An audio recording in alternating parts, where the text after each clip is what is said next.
gave the Republican response to the State of the Union. He made two speeches, one in English and one in Spanish. His English speech is up next here on C-SPAN. You can find the Spanish version on our website, cspan.org. Good evening. Rubio. I'm blessed to represent Florida in the United States Senate. Let me begin by congratulating President Obama on the start of his second term. Tonight, I have the honor of responding to a State of the Union address on behalf of my fellow Republicans. And I'm especially honored to be addressing our brave men and women serving in the armed forces and in diplomatic posts around the world. You may be thousands of miles away, but you are always in our prayers. The State of the Union address is always a reminder of how unique America is. See, for much of human history, most people were trapped in stagnant societies where a tiny minority always stayed on top and no one else even had a chance. But America is exceptional because we believe that every life at every stage is precious and that everyone everywhere has a God-given right to go as far as their talents and hard work will take them. Like most Americans, for me, this ideal is personal. My parents immigrated here in pursuit of the opportunity to improve their life and to give their children the chance at an even better one. They made it to the middle class, my dad working as a bartender and my mother as a cashier and a maid. I didn't inherit any money from them, but I inherited something far better, the real opportunity to accomplish my dreams. This opportunity to make it to the middle class or beyond, no matter where you start out in life, it isn't bestowed on us from Washington. It comes from a vibrant free economy where people can risk their own money to open a business, and when they succeed, they hire more people, who in turn invest or spend their money they make helping others start a business and create jobs. Presidents in both parties, from John F. Kennedy to Ronald Reagan, have known that our free enterprise economy is the source of our middle-class prosperity. But President Obama, he believes it's the cause of our problems. That the economic downturn happened because our government didn't tax enough, spend enough, or control enough.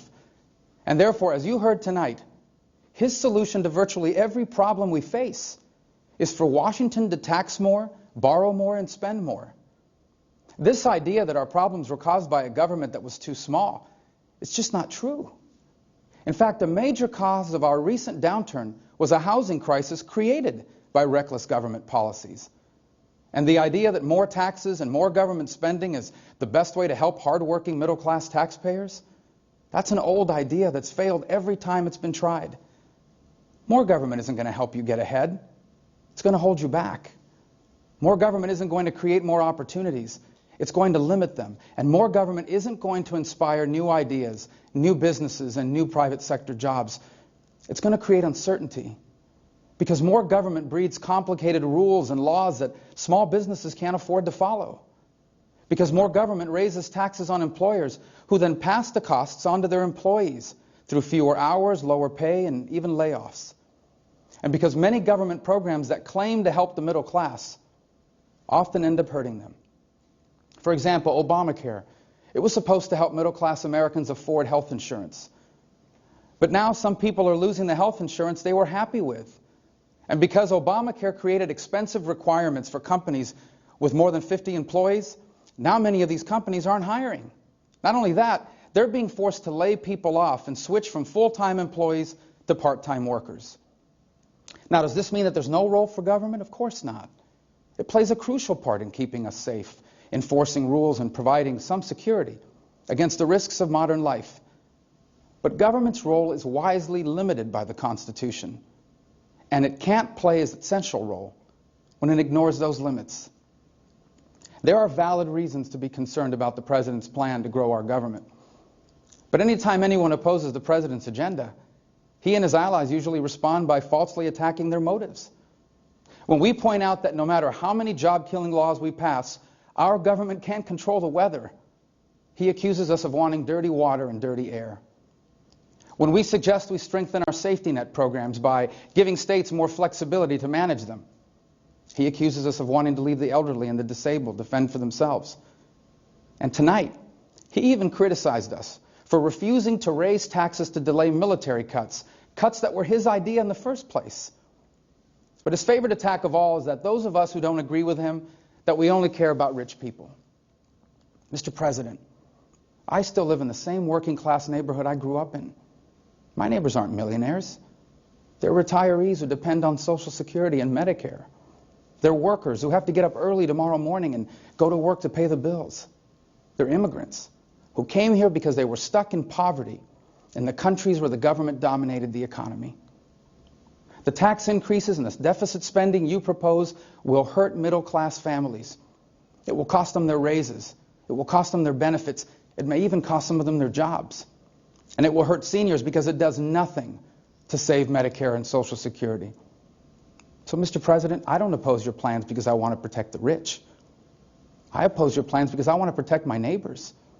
Hard-working, middle-class Americans who don't need us to come up with a plan to grow the government. They need a plan to grow the middle class. Economic growth is the best way to help the middle class. Unfortunately, our economy actually shrank during the last 3 months of 2012. But if we can get the economy to grow at just 4% a year, it would create middle-class jobs, and it would reduce our deficits by almost $4 trillion over the next decade. Tax increases can't do this. Raising taxes won't create private sector jobs, and there's no realistic tax increase that could lower our deficits by almost $4 trillion. That's why I hope the President will abandon his obsession with raising taxes and instead work with us to achieve real growth in our economy. One of the best ways to encourage growth is through our energy industry. Of course, solar and wind energy should be a part of our energy portfolio. But God also blessed us with America with abundant coal, oil, and natural gas. Instead of wasting more taxpayer money on so-called clean energy companies like Solyndra, let's open up more federal lands for safe and responsible exploration. And let's reform our energy regulations so that they're reasonable and based on common sense. If we can grow our energy industry, it will make us energy independent. It will create middle-class jobs, and it will help bring manufacturing back from places like China. Simplifying our tax code will also help the middle class because it will make it easier for small businesses to hire and grow.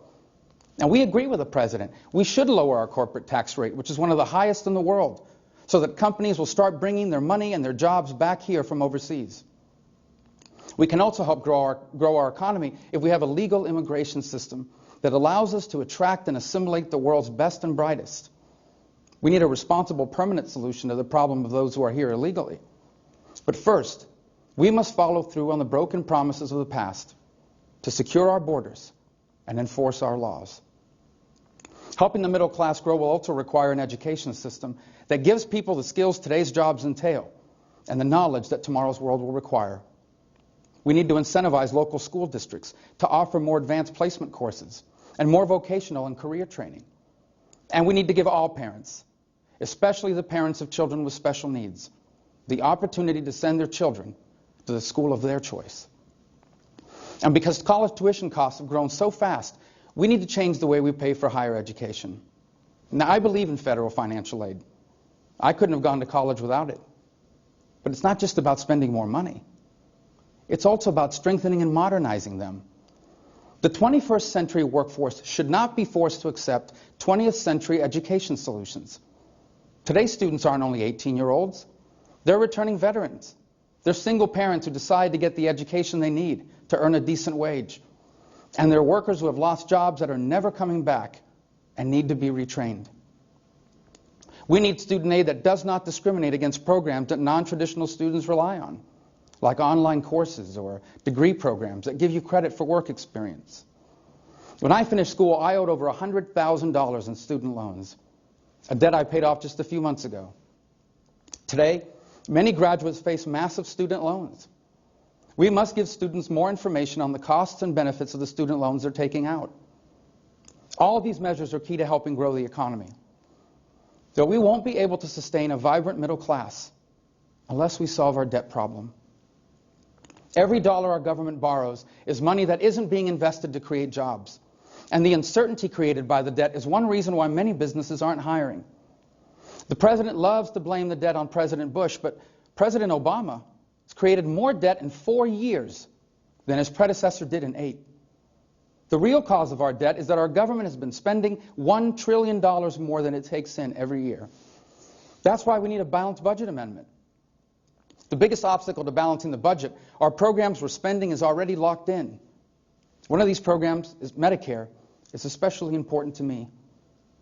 It provided my father the care he needed to battle cancer and ultimately to die with dignity. And it pays for the care my mother receives right now. I would never support any changes to Medicare that would hurt seniors like my mother. But anyone who's in favor of leaving Medicare exactly the way it is right now is in favor of bankrupting it. Republicans have offered a detailed and credible plan that helps save Medicare without hurting today's retirees. Instead of playing politics with Medicare, when is the president going to offer his detailed plan to save it? Tonight would have been a good time for him to do it. Of course, we face other challenges as well. We were all heartbroken by the recent tragedy in Connecticut. We must effectively deal with the rise of violence in our country.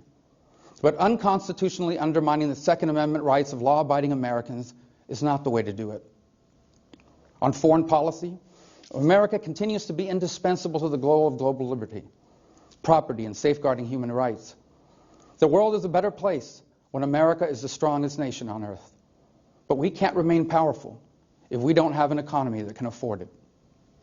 In the short time that I've been here in Washington, nothing has frustrated me more than false choices like the one the president laid out tonight. The choice isn't just between big government or big business. What we need is an accountable, efficient, and effective government that allows small and new businesses to create more middle-class jobs. We don't have to raise taxes to avoid the president's devastating cuts to our military.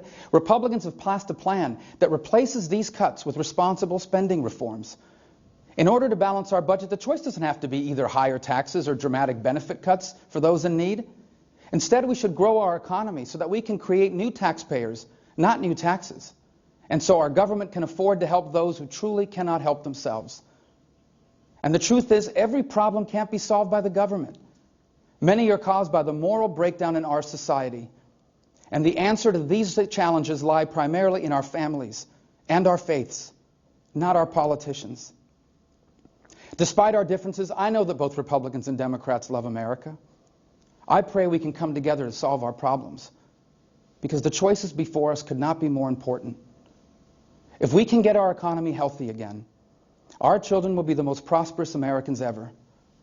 And if we do not, we will forever be known as the generation responsible for America's decline. At a time when one showdown after another ends in short-term deals that do little or nothing about our real problems, some are starting to believe that our government leaders just can't or won't make the right choices anymore. But our strength has never come from the White House or the Capitol. It's always come from our people. A people united by the American idea that if you have a dream and you're willing to work hard, nothing should be impossible. Americans have always celebrated and been inspired by those who succeed. But it's the dreams of those who are still trying to make it that sets our nation apart. Tonight, all across this land, parents will hold their newborn children in their arms for the first time. For many of these parents, life has not gone the way they had planned. Maybe they were born into circumstances they found difficult to escape. Maybe they've made some mistakes along the way. Maybe they're young mothers all alone, the father of their child long gone. But tonight, when they look into the eyes of their child for the first time, their lives will change forever. Because in those eyes, they will see what my parents saw in me and what your parents saw in you. They will see all the hopes and dreams they once had for themselves. This dream of a better life for their children, it's the hope of parents everywhere. Politicians here and throughout the world have long promised that more government can make those dreams come true. But we Americans have always known better. From our earliest days, we embraced economic liberty. And because we did, America remains one of the few places on earth where dreams like these even have a chance. Each time our nation has faced great challenges, what has kept us together was our shared hope for a better life. Now, let that hope bring us together again to solve the challenges of our time and write the next chapter in the amazing story of the greatest nation man has ever known. Thank you for listening. May God bless all of you. May God bless our president. And may God continue to bless the United States of America. Republican Senator Rand Paul of Kentucky gave what's being called the Tea Party response to the State of the Union. The first Tea Party response 2 years ago was given by Republican Congresswoman Michelle Bachmann of Minnesota.